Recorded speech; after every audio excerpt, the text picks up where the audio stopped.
साथियों नमस्कार। DM India online YouTube channel में आपका हार्दिक स्वागत है। सरोकार के इस खास एपिसोड में आज हम बातचीत करेंगे रक्षाबंधन के बारे में। रक्षाबंधन का इतिहास, उसके पीछे का जो सच है वो आज मैं आपको बताऊंगा तथ्यों के साथ में। जैसा कि आप जानते हैं कि मेरी सारी वीडियोस जो बनती है वो तथ्यों के साथ बनती है। मैं कोई भी बातें हवा हवाई में नहीं कहता हूं। तो रक्षाबंधन के बारे में आज हम बातचीत करेंगे। बस निवेदन आपसे यह है कि आप इस वीडियो को पूरा देखिए, अंत तक देखिए, तभी इस वीडियो के मर्म को आप पहचान पाएंगे, समझ पाएंगे। और अगर आप इस चैनल में नए आए हैं तो चैनल को सब्सक्राइब कीजिए, वीडियो को लाइक कीजिए, शेयर कीजिए, कमेंट्स कीजिए और अपने दोस्तों रिश्तेदारों तक इस वीडियो को पहुंचाइए।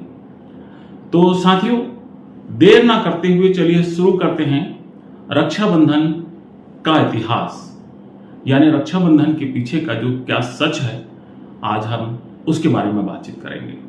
जी साथियों, पूरे विश्व की बात करें अगर, तो पूरे विश्व में भारत को छोड़कर भाई बहन का रक्षाबंधन जैसा कोई भी त्योहार नहीं मनाया जाता है, क्योंकि रक्षाबंधन एक भेदभाव बढ़ाने वाला त्योहार है। ये कैसे भेदभाव बढ़ाने वाला त्योहार है भी बताऊंगा मैं आपको। विदेशों में फ्रेंडशिप डे, दोस्ती दिवस जैसी बराबरी वाले त्योहार जरूर मनाए जाते हैं।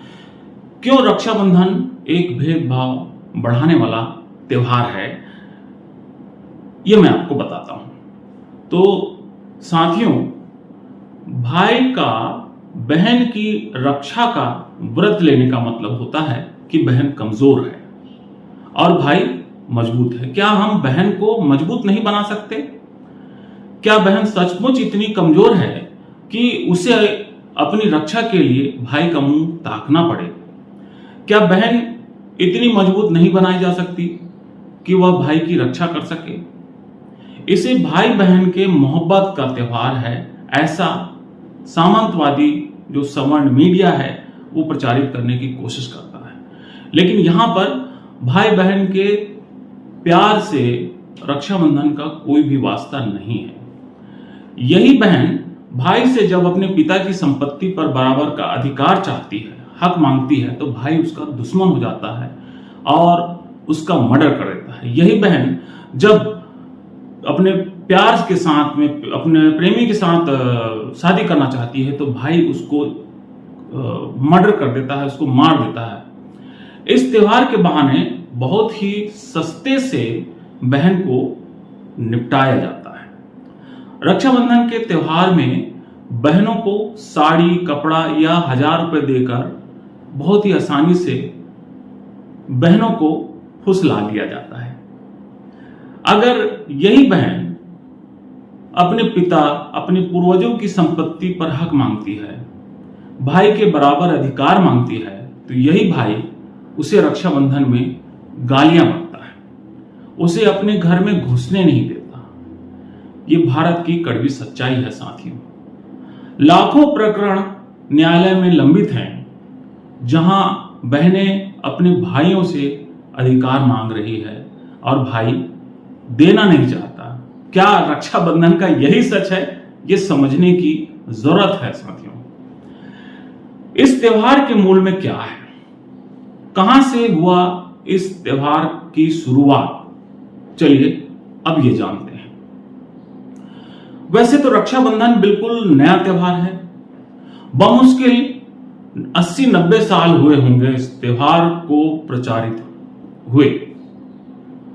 इससे पहले इसी दिन ब्राह्मण अपने जजमानों को रक्षा सूत्र बांधा करते थे, जिसमें बहनों का कोई रोल नहीं होता था।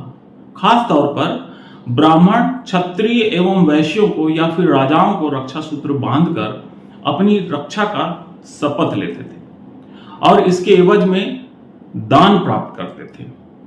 आज भी ब्राह्मण इस त्योहार में लोगों को रक्षा सूत्र बांधते हुए देखे जाते हैं। कई जगह पति पत्नी भी इस प्रकार के रक्षा सूत्र बांधते हुए देखा जाता है, चाहे इंद्र की बात करें, इंद्राणी की बात करें। ब्राह्मण रक्षा सूत्र बांधते समय इन मंत्रों का उच्चारण करते हैं। ये मंत्र मैं आपको बता रहा हूं। येन बद्धो बलि राजा दानवेंद्रो महाबला तेन त्वाम मनुबध्यामी रक्षामाचल माचल। इसका अर्थ होता है, जिस तरह से मैंने तुम्हारे महान पराक्रमी दानव राजा बलि को इस सूत्र के माध्यम से बांध रहा हूं, उसी प्रकार तुम्हें इस सूत्र में बांध रहा हूं, मेरी रक्षा करना। अब यह मंत्र का जो है भाई बहन से क्या रिश्ता है, आप इस मंत्र को दोबारा उच्चारण कर लीजिए और समझ लीजिए। जाहिर है कोई भी संबंध नहीं है। अब बताइए कि इस रक्षा सूत्र से बहन का भाई बहन से क्या ताल्लुक है। शुरू से रक्षाबंधन के इस त्योहार का बौद्धिक लोगों ने विरोध करना प्रारंभ किया था और इस पर अपने तर्क दिए थे। इन तर्कों से बचने के लिए ब्राह्मणों ने कई और पुराने संदर्भ देने की कोशिश की। अब ये पुराने संदर्भ क्या हैं, ये मैं आपको बताता हूं।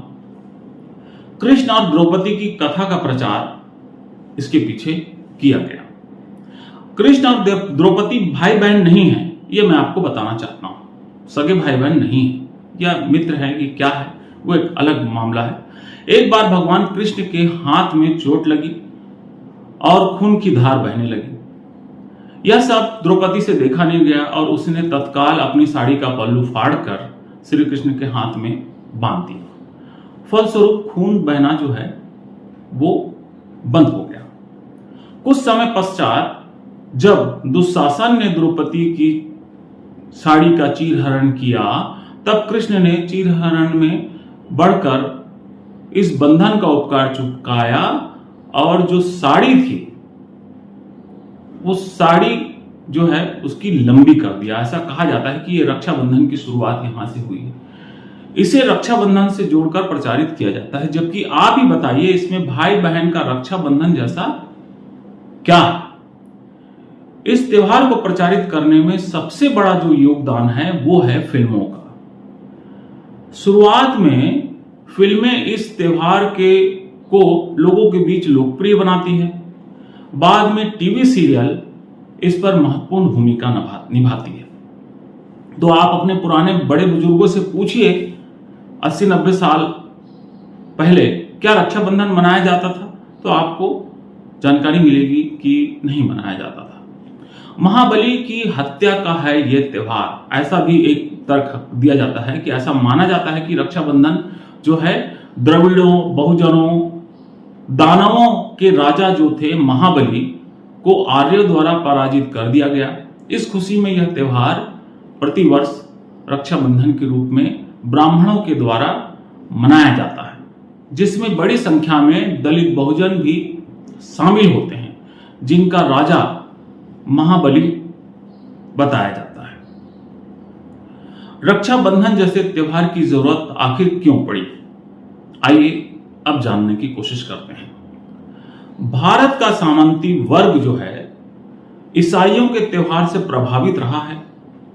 ईसाइयों की तरह भारत में कोई भी ऐसा त्योहार नहीं है जिसे सब मिलकर मनाते हैं। इसके लिए जातिवाद आड़े आती है। इसीलिए रक्षाबंधन जैसे त्योहार गढ़े गए ताकि विदेशियों को यह बताया जा सके कि हमारे भीतर मोहब्बत और प्यार को फैलाने वाला एक त्योहार है। रक्षाबंधन इसी कड़ी में प्रचारित किया गया है।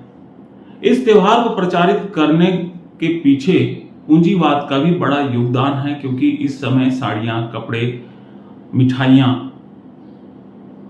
बहुत बड़े मात्रा में सेल होती है, खरीदी जाती है। तो पूंजीवाद भी इस कोशिश में रहता है कि किस प्रकार से इस त्योहार को ग्लैमराइज किया जाए और प्रचारित किया जाए। तो साथियों, जैसे कि आप जानते हैं कि इस त्योहार को एक प्रकार से ब्राह्मणों का त्योहार कहा जाता है।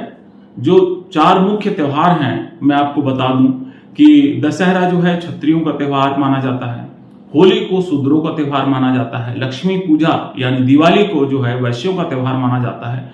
उसी प्रकार रक्षाबंधन को ब्राह्मणों का त्योहार माना जाता है। दरअसल ब्राह्मण जो है वो राजाओं से अपनी रक्षा करने के लिए या रानियां मुगलों से राखी बंधवाने का जिक्र मिलता है, हुमायूं का जिक्र मिलता है कि जो क्षत्रिय रानियां हैं वो हुमायूं को राखी भेजती है या रक्षाबंधन बांधती है ताकि वो उनके ऊपर हमला ना करें और रक्षा का जो है वो कसम खाएं। तो आप जाहिर है जो इतिहास के जो पन्ने हैं या जो पौराणिक जो कथानक मिलते हैं, जो मिथक मिलते हैं, उसको भी अगर आप देखें तो ये जानकारी मिलती है कि रक्षाबंधन का भाई बहनों से कोई नाता नहीं है। कई जगह पति पत्नी बांधते हुए दिखाई देते हैं, कई जगह प्रेमी प्रेमिका जो है वो रक्षाबंधन एक दूसरे को बांधते हुए देखे जाते हैं। तो बहुत बहुत धन्यवाद, आप लोगों ने इस वीडियो को ध्यान से देखा। अब बस मैं यही चाहूंगा कि इस वीडियो को ज्यादा से ज्यादा शेयर करें। एक दूसरा पक्ष जो रक्षाबंधन का है वो लोगों को बताएं कि ये दरअसल है क्या। आंख मूंद करके किसी भी बातों को विश्वास करना गलत है, और जो मैं कह रहा हूं इसको भी आप बिल्कुल विश्वास मत करिए। ये बुद्ध का कहना है और मैं भी यही कहता हूं। आप इसको परखिए, इसको जांचिए, समझिए और उसके बाद विश्वास कीजिए। तो इस चैनल के साथ आप जुड़े रहिए। हम ऐसे ही महत्वपूर्ण जानकारियों को लेकर आपके सामने रूबरू होते रहेंगे और अगली बार मिलते हैं फिर किसी खास मुद्दे को लेकर सरोकार के इस खास एपिसोड में। तब तक के लिए बहुत बहुत धन्यवाद। नमस्कार।